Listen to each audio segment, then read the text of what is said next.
आतंकवादी वारदात की खबर आ रही है देश की बहस में, और ये बड़ी खबर जम्मू कश्मीर से है। कश्मीर में एक व्यापारी को गोली मार दी गई है। 24 घंटे में ये तीसरी बड़ी आतंकवादी वारदात है।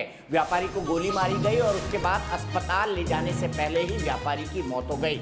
जाहिर सी बात है, इन तमाम आतंकवादी घटनाओं के पीछे पाकिस्तान परस्त आतंकवाद संगठन है। आजकल वहाँ TRF काम कर रहा है, जो लश्कर ए तैयबा का फ्रेंचाइजी बताया जाता है। देखिए, 24 घंटे के भीतर 4 आतंकवादी, 3 मैंने गलत बोला, 4 आतंकी हमले हो चुके हैं, और 4 में श्रीनगर में यह हमला हुआ है और एक व्यापारी को गोली मार दी गई है। हाल ही में व्यापारी को गोली मारने की खबरें आई थी। उमर अहमद को गोली मारी गई है, ये भी हमारा कश्मीरी भाई है। ठीक उसी तरह परवाज अहमद डार, जो कि CID इंस्पेक्टर थे, उनको गोली मार दी गई। उनको पीठ पर गोली मारी, उसकी वीडियो फुटेज भी अवेलेबल है। सीधे चलूंगा अपने पूरे पैनल के पास। मेरे साथ प्रेम शुक्ला BJP से हैं, मेजर जनरल GD बख्शी है, रक्षा विशेषज्ञ। मेरे साथ डॉक्टर हरबख्श सिंह है, PDP के स्पोक्स पर्सन। शेख इशफाक जब्बार है, नेशनल कॉन्फ्रेंस के लीडर। माजिद हैदरी है, पॉलिटिकल एनालिस्ट। मैं सबसे पहले दीपक शर्मा, मेरे दर्शक जुड़ गए हैं इंदौर से। दीपक, क्या कहेंगे, जब भी घाटी में कुछ अच्छा होने लगता है आतंकवादी वारदातें बढ़ जाती है, पाकिस्तान को चैन नहीं होता? नमस्कार जी, मैं दीपक इंदौर से बोल रहा हूँ। एक्चुअली में क्या है कि जो गुपकार गैंग है, अराजकता फैलाना, और जो ये मुद्दा है कश्मीर को लेके, वो मुद्दा सिर्फ देश का मुद्दा है, ना कि किसी राज्य का मुद्दा है। और अगर इनको इतना ही जनता की चिंता है, तो इनको विकास के लिए, जनता के लिए काम करना चाहिए, और इनको शुक्रगुजार होना चाहिए प्रधानमंत्री जी का, जिन्होंने इनको 24 तारीख को बुलाया है। और ये विकास की बात करें, ना कि पाकिस्तान का राग अलाप है कि पाकिस्तान से चर्चा करनी चाहिए। अगर पाकिस्तान से चर्चा ही करनी है तो POK के लिए चर्चा करनी चाहिए, ना कि हमारे कश्मीर के लिए बात करनी चाहिए इनको। ठीक है, बिल्कुल सही। मैं सीधे डॉक्टर सिंह के पास चलता हूं, यहीं से शुरुआत करता हूं। पाकिस्तान से बात हो तो POK पर क्यों ना हो? कश्मीर के अंदरूनी मसलों पर क्यों बहस हो पाकिस्तान से? बताइए बख्शा। दीपक जी, हमने कोई एजेंडा नहीं बात का रखा है, ना हमारा कोई ऐसा प्रोटोकॉल बनता है कि हम कोई एजेंडा सेट करें। हमारा मानना है आप बातचीत कीजिए। जैसे कि आपने 24 घंटों में देखा, हमारे एक पुलिस ऑफिसर शहीद हो गए, आज एक और गोली मार दी गई। इस तरह आप रोज की घटनाएं देख रहे, रोज ये लगे 90 से आज तक कितने लोग, कितने शहरी, कितने बेगुनाह लोग मारे गए। ये सब हो तो पाकिस्तान के कारण ही रहा है ना, और उसी से आप बातचीत चाहते हैं। इसमें इनर कॉन्ट्रडिक्शन नहीं है। दीपक जी, जो जिस चीज का इलाज करना होता है उसी चीज पे जाया जाता है। अगर अंग में कहीं पे कोई दर्द है तो हम टांग का ही इलाज करेंगे, नाक का इलाज नहीं करेंगे। देखो, अगर पाकिस्तान से ही, जैसे कि हर बार कहा जाता है, या हम कहते हैं पाकिस्तान स्पॉन्सर्ड है, पाकिस्तान से हो रहा है। जैसे मैंने पहले भी स्टार्ट में जिक्र किया कि जैसे चाइना ने हमारे फौजी शहीद किए, या आज हम तालिबान से बात कर रहे हैं कि खित्ते में हम पीस रेस्टोर करें। तो अगर हम चाहते हैं कि जो बात हो रही है, हमने कोई एजेंडा सेट नहीं किया कि आप किस बात पे बात कीजिए। हम कहते हैं अमन बहाल करने के लिए, जो आपका हमसाया, क्योंकि 2002 में हम देख चुके हैं जब वाजपेयी जी ने बात की थी, जब मुफ्ती मोहम्मद सईद साहब चीफ मिनिस्टर थे, मिलिटेंसी डिक्लाइन हुई थी, यहाँ डेवलपमेंट हुई थी।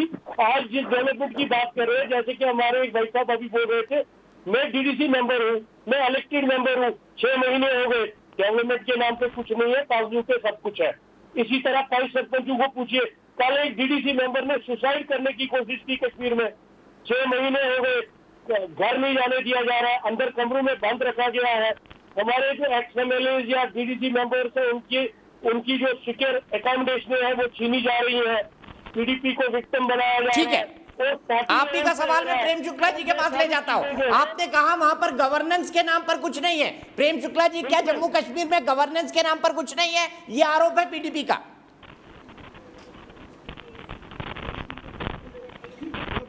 PDP के कार्यकाल में गवर्नेंस के नाम पे निश्चित तौर पर कुछ नहीं था, लेकिन जब से वहाँ राष्ट्रपति शासन है, निश्चित तौर पर वहाँ की स्थितियों में बहुत सुधार है। आप स्थानीय निकाय के चुनाव के पीडीपी के कार्यकाल में करा सकते थे, नहीं करा सकते थे। पीडीपी जो बार बार एक बात कह रही है भाई बात पाकिस्तान से की जानी चाहिए, भाई 3 दशकों में 2014 के पहले पाकिस्तान से 30 चक्रों से अधिक बातचीत हुई है। उस बातचीत का लाभ क्या हुआ है? क्या आतंकवाद नियंत्रित हुआ? क्या पाकिस्तान के रवैये में कोई बदलाव आया? क्या पाकिस्तान ने आतंकवाद का निर्यात बंद कर दिया? क्या पाकिस्तान ने जम्मू एवं कश्मीर में खून बहाना बंद किया?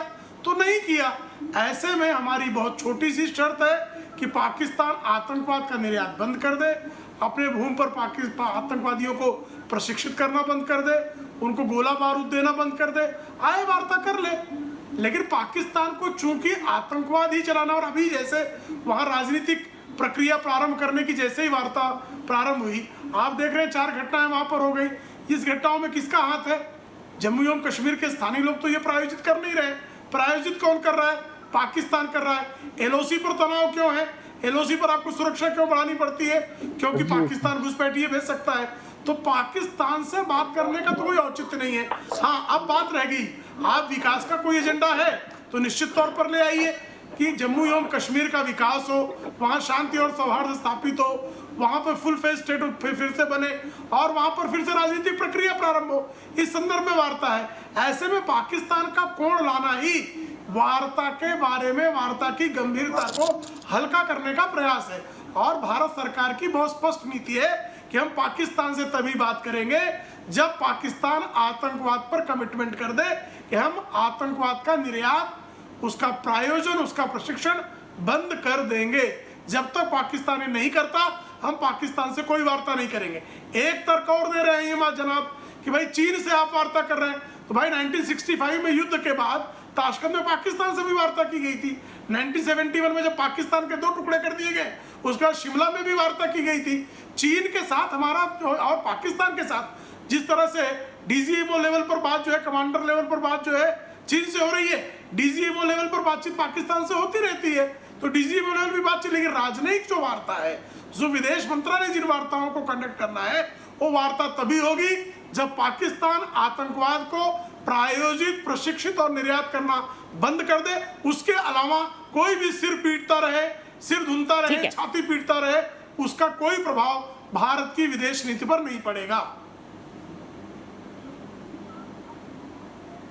ठीक है, मैं सीधे चलूंगा जब्बार साहब के पास, वो हाथ उठा रहे हैं। जब्बार साहब मुझे बताइए, फारूक साहब ने कहा था कि 370 को फिर से बहाली के लिए हम चीन की मदद मांगेंगे। क्या ये किसी देशभक्त का स्टेटमेंट हो सकता है? हाँ या नहीं, जवाब दीजिए। देखिए, फारूक साहब ने ऐसा नहीं कहा, उसको तोड़ मरोड़ के पेश किया गया। डॉक्टर फारूक अब्दुल्ला साहब का कतई वो हाँ या नहीं में जवाब दीजिए जब्बार साहब। मैं सुना सकता हूँ आपको वो स्टेटमेंट, अभी सुना सकता हूँ। देखिए, अगर ऐसे बात है तो हम नहीं मानते कि ये बात सही है कि हम चीन से बात करें। चीन से हमें बात हरगिज नहीं, हमें जो मिलना है अपने देश से मिलना है, अपने देश के लोगों से बात करनी है। फारूक साहब ने, आप तो उनको सच्चा राष्ट्रभक्त, सच्चा देशभक्त बता रहे थे। निकालिए फारूक साहब को वो स्टेटमेंट प्लीज। देखिए, अब आपको पिछली बातों में नहीं जाना, जो करते हैं फारूक साहब के स्टेटमेंट की आप आलोचना करते हैं, आप खंडन करते हैं कि उन्होंने गलत कहा था। बोलिए। मैं पहले शुक्ला साहब की बात का जवाब आगे बढ़ाना चाहता हूं, जो उन्होंने कहा जब से राष्ट्रपति शासन जम्मू कश्मीर में लगा है तो विकास का सीधा सवाल है, उसका जवाब दे दीजिए। तरक्की पे आ गया। फारूक साहब का ये कहना कि 370 की बहाली के लिए हम चीन की मदद चाहते हैं, क्या एक राष्ट्रभक्त का स्टेटमेंट था? हाँ या नहीं बता दीजिए। चल रहा है वो पूरा स्टेटमेंट। देखिए दीपक जी, जहां तक मुझे पता है ऐसा कोई इन्होंने स्टेटमेंट मेरी नजर में नहीं है। जब तक मैं इस पे देखूं ना, तब तक मैं इस पे टिप्पणी नहीं कर सकता हूं। सर पूरा स्टेटमेंट चल रहा है, मैं पढ़ के सुना देता हूं, 1 मिनट, वर्बेटम कोट कर रहा हूं। 11 अक्टूबर 2020 चीन ने 370 को लेकर कहा है कि हमें ये कबूल नहीं है, और जब तक आप आर्टिकल 370 को बहाल नहीं करेंगे हम रुकने वाले नहीं है, क्योंकि तुम्हारे पास अब ये खुला मामला हो गया है। अल्लाह करे कि उनके इस जोर से हमारे लोगों को मदद मिले और अनुच्छेद 370 वापस हो। यह है स्टेटमेंट। क्या ये स्टेटमेंट फारूक साहब का राष्ट्रभक्त का स्टेटमेंट है? अपने मसलों के लिए चीन से मदद मांग रहे हैं वो। देखिए दीपक जी, हमने फारूक साहब के साथ उसके बाद बातचीत की, हमने उनसे बात की। ऐसा उन्होंने कहा कि ये मैंने ऐसी बात नहीं कही, ये इसको गलत कॉन्टेक्स्ट में लिया गया। तो इस बात पे जब तक क्लियरिफिकेशन आपका स्टैंड एक है, देखिए जिनका स्टेटमेंट आप जिक्र कर रहे हैं वो फारूक साहब डिफेंड नहीं कर पा रहे हैं तो कैसे कहेंगे ये बात? नहीं, मैं तब तक देखिए, मैं आप किसी की बात के वो सामने नहीं है तो वो सामने बताए। आप मुझसे पूछ रहे हैं, मैंने फारूक साहब से बात की है, हमने उनसे बात की है, उन्होंने ऐसा कहा कि इसको दूसरे कॉन्टेक्स्ट में लिया गया। मेरे मैं सीधे अपने दर्शक जय किशन कुशवाहा के पास प्रयागराज चलता हूं, फिर जनरल जीडी बख्शी और ललित अंबरदार।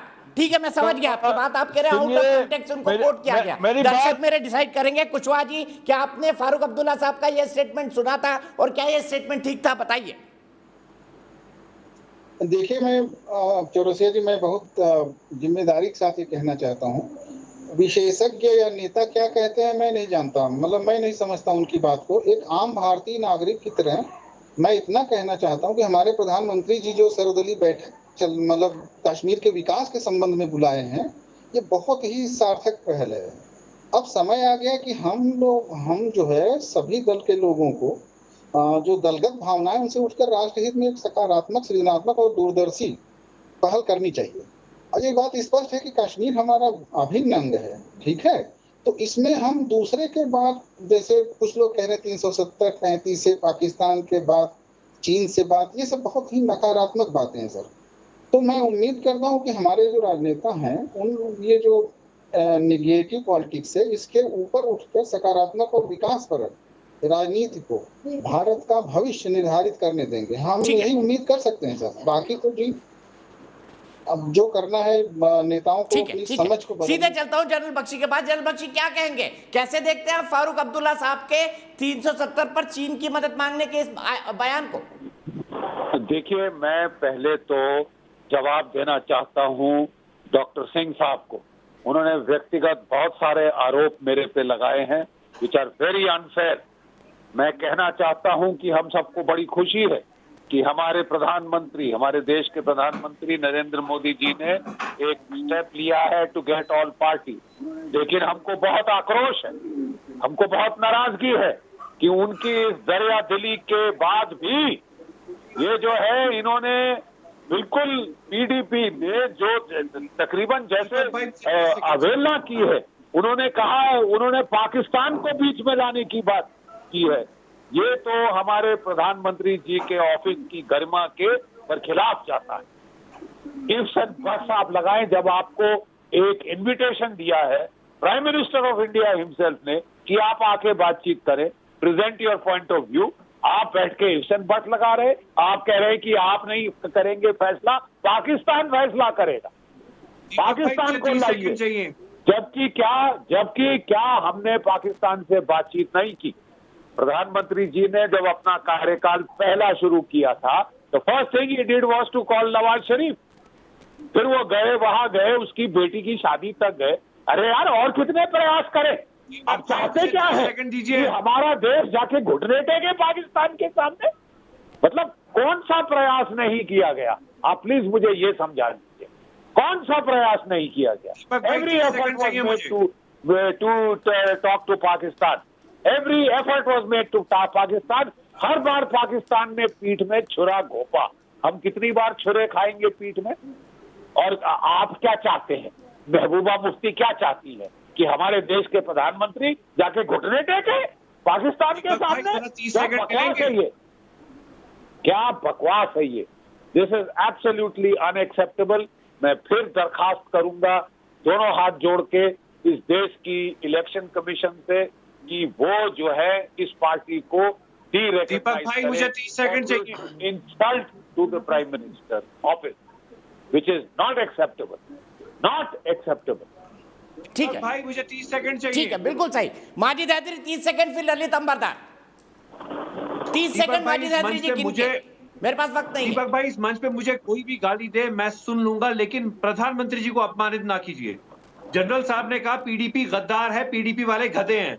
क्या माननीय प्रधानमंत्री जी ने माफ कीजिएगा, किसी ने नहीं कहा। आप गलत आर्गुमेंट नहीं कर सकते, कभी नहीं कहा जनरल साहब ने। ललित अंबरदार जी गलत बात की है, ये गलत कह रहे हैं आप। उन्होंने सम्मान के साथ गलत कह रहे हैं आप, छोड़िए। ललित अंबरदार जी, उनको चुप करा दीजिए प्लीज। देखिए, बड़ा सीरियस इशू है। कल ये सिर्फ कश्मीर की बात नहीं है, बार बार बता रहा हूं मैं, ये हिंदुस्तान के मुस्तकबिल की बात है, हिंदुस्तान के भविष्य की बात है। जब आप कश्मीर में कश्मीरी हिंदू का नरसंहार कर रहे हैं, उसके ऊपर चुप्पी साधते हैं, तो आप इस नरसंहार को रिपीट कर रहे हैं। कलकत्ता में हो रहा है, कहीं और भी हो जाएगा। दूसरी बात, आप कश्मीर की जो मेन स्ट्रीम पार्टीज है, चाहे पीडीपी हो चाहे नेशनल कॉन्फ्रेंस हो, ये दोनों इस्लामिस्ट पार्टीज है। इनका पाकिस्तान से रिश्ता क्या ला इलाहा इल्लल्लाह का है। नेशनल कॉन्फ्रेंस का जो अभी बारामूला का सिटिंग मेंबर ऑफ पार्लियामेंट में है ना, लोकसभा का, 2 साल पहले जम्मू कश्मीर की लेजिस्लेचर असेंबली में उसने बोला पाकिस्तान जिंदाबाद। बाहर आप जैसे पत्रकारों ने पूछा भाई क्यों बोला, कहता है कि मैं मुसलमान हूं, बावुक हो गया। और जब हम बोलते हैं कि आप पाकिस्तान से रिश्ता क्या है, ला इलाहा का है, इनको तकलीफ होती है। और दूसरा मैं बताता हूं, किसी भी पार्टी के लिए मैं धर्म के नाम पे नहीं बोल रहा हूं। ठीक है, मैं यहीं पर रोकूंगा आपसे ललित भाई, वक्त इतना ही है, लेकिन जरूर इस बहस को आगे बढ़ाएंगे कल की बैठक के बाद। यहां पर लेता हूं मैं एक ब्रेक के बाद भी खबरों का सिलसिला जारी रहेगा, लेकिन चलते चलते नतीजे बता दूं। 98% लोग मानते हैं कि पाकिस्तान का नाम इस बातचीत में घसीटना बिल्कुल गलत है। हमारे देश के बहस के दर्शकों की राय। फिलहाल एक ब्रेक।